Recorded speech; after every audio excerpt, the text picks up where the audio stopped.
93 WIBC Mobile News. On the level, on the go. Record numbers. With your Alexa Flash Briefing, I'm Kurt Darling.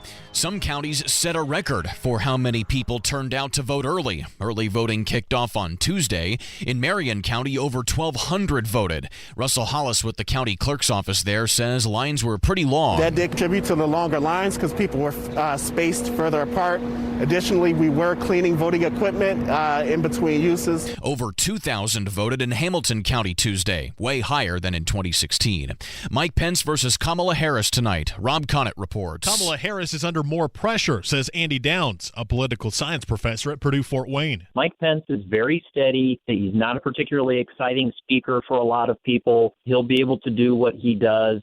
Kamala Harris, if she doesn't land a few significant blows, people will be able to say that Mike Pence was the winner here. And he says for Pence, this is the time to bring back the people that Trump might have lost after last week's presidential debate. Rob Connett, 93 WIBC Mobile News. You can listen to the VP debate right here on 93 WIBC with coverage starting at 8 o'clock.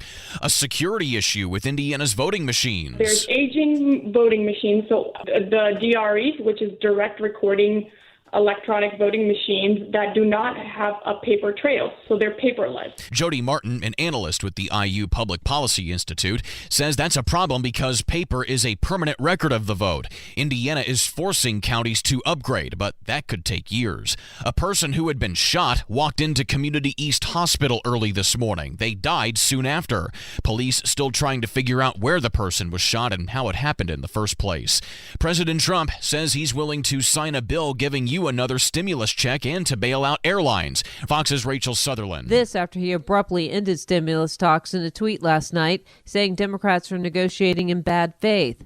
House Speaker Nancy Pelosi issued a statement saying President Trump showed his true colors, putting himself first at the expense of the country, with full complicity of the GOP members of Congress. Rachel Sutherland, Fox News. 30 more deaths from coronavirus reported by the State Department of Health Tuesday. That's the highest number of reported deaths in a single day since late May. People assume it must be a change in the weather when they catch a cold as the temperature drops. Dr. Anthony Zabel with IU Health says there's some truth to that. With colder temperatures outside, just cold weather itself could make you have a little runny nose from cold, dry air. He says to keep your nose covered if you're prone to catching a cold. The Rock and Roll Hall of Fame in Cleveland is flying its flag at half-staff today in honor of Eddie Van Halen.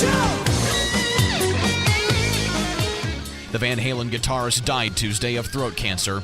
He was 65. WIBC's flash briefings are updated throughout the day, so you can always check for the latest local news. You can also rejoin us in the car at 93.1 FM to stay on top of the latest traffic alerts, weather, and news. I'm Kurt Darling, on the level, on the go, and on Twitter at 93 WIBC and WIBC.com.